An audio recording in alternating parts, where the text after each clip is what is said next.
After bidding goodbye to Italy, I hop on a bus to the country of Slovenia. This is a place that I dream of visiting, and I finally got the chance. Ljubljana, the capital city, is a beautiful place to begin my journey in the country. A city that is not too small, yet not too big for a capital, is perfect to navigate around without even needing to drive. Get around by walking or cycling is enough to move from one place to another, and since the government encourages that, Ljubljana has achieved to become one of the greenest capital cities in Europe. Just like most Central European capitals, Ljubljana has a lovely historic center. The President Square, where the Franciscan Church of the Annunciation is located, is a good place to people watch.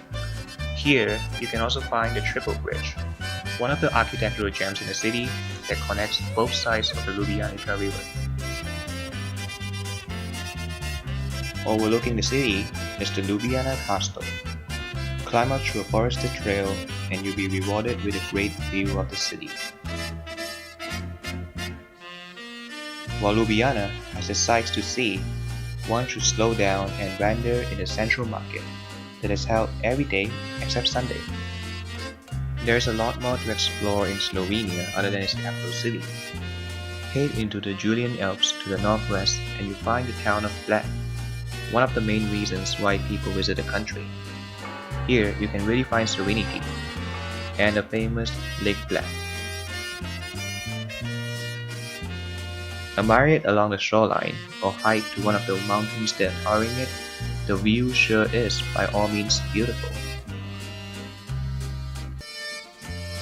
Nearby, the larger Lake Bohinj is a calm and wonderful place to be in.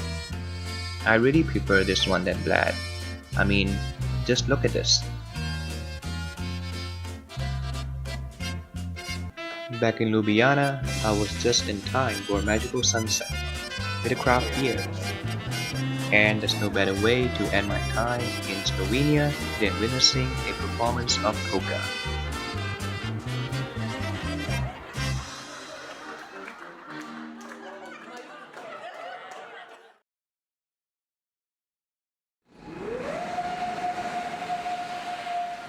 It was time for me to leave Slovenia. A train took me up north into the dramatic heart of the Alps, and I really mean dramatic. A few hours of incredible mountain views later, I arrived in the city of Salzburg.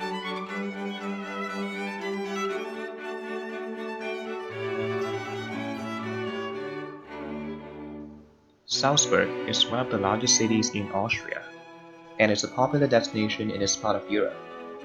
With some of the most elegantly designed architecture and art, great history, and was the setting of the 60s blockbuster film, The Sound of Music. It's not hard to see why. A great place to start any Salzburg exploration is at the Slush Mirabelle, which is a beautiful garden with a view of the whole Salzburg, are worth lingering. Down south, on the other side of the Salzach River, another palace worth checking out is the Schloss Heilbronn.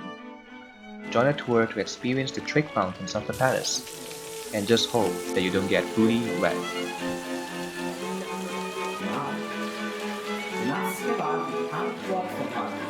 Salzburg is well known for its palaces, but its most iconic feature is none other than Wolfgang Amadeus Mozart himself. The 18th century composer was born here, and today you can see his image on every touristic item possible. Surrounding the city are the Alps, and this part of Austria is famous for the mountainous scenery. After a few trade transfers, I made it to the village of Hallstatt. One must take a ferry and sail to the village, and it was a spectacular ride. I just arrived at Hallstatt and it's around 9:30, and yeah, it's pretty cold, but it's good to be early here. There's not a lot of people, but in an hour it's gonna be madness. It's like Disneyland. Hallstatt was once a salt mining area, but nowadays is a touristy place to be.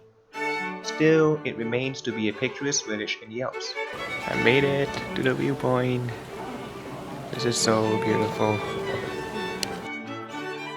Other than its dreamy settings, it also houses several quirky things to check out, like this scout cemetery, but be sure to stay respectful when you're there. Leaving the village behind, I hop on a cable car up to the mountain of Dachstein. You can see Hallstatt from here, but Dachstein is a mountain full of activities to do. I joined the ice cave tour, which took me into a cavern that once inhabited by bears, and now huge ice sculptures. It was a dazzling sight to see. Then further up to the top, the summit offers spectacular views of the surrounding alpine peaks. I wish I could stay a little longer here. Back in Salzburg, I attended a classical music performance. My ears were definitely blessed by the talents of these musicians.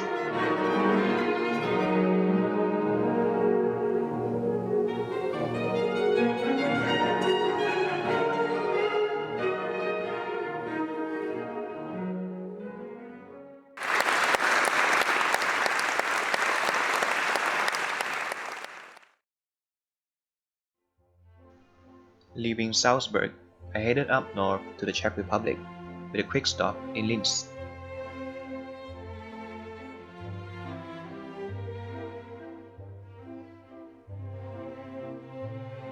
Then across the border into the South Bohemian town of Český Krumlov.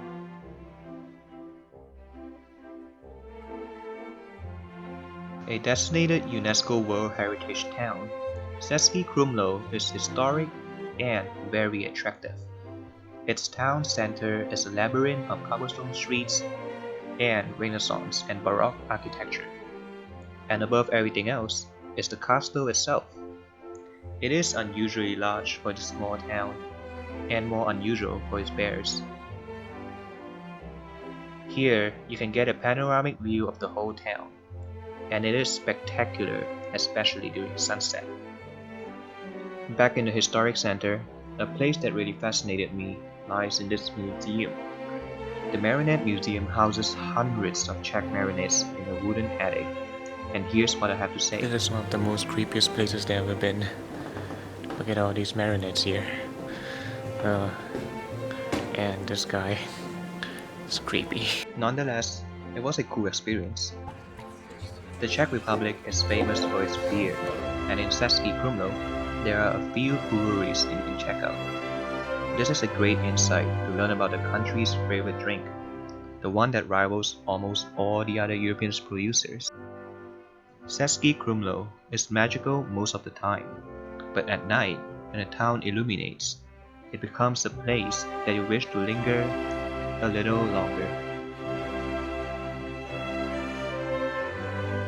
Just a little up north, Český Budějovice was the city that I took a transit in before heading to Prague.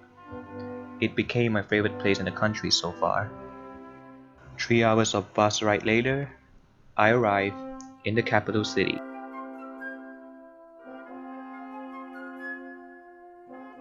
Everyone knows about Prague, a city with a Gothic soul in its buildings and a vibrant, edgy character in its whole being. Although a heavily touristy place, especially around the astronomical clock, Prague still offers pockets of sights and experiences that never disappoint. The Charles Bridge is a classic sight to see. Come during sunrise when the crowds are thin, and you experience it at its most beautiful state.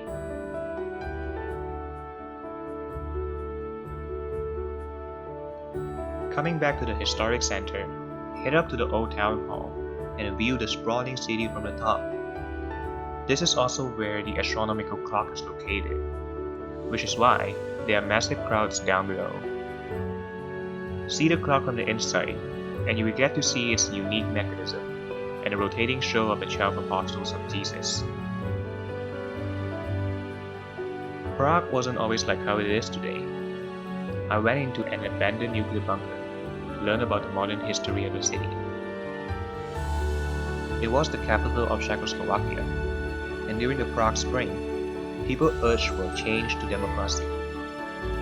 To end the communist rule in 1989, the Velvet Revolution happened. Peaceful demonstrations flooded the streets of Prague, resulting in a new formation of modern-day Czech Republic.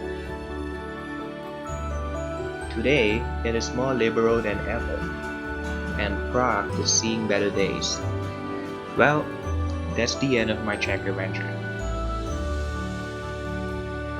And I obviously ended it with a nice glass of beer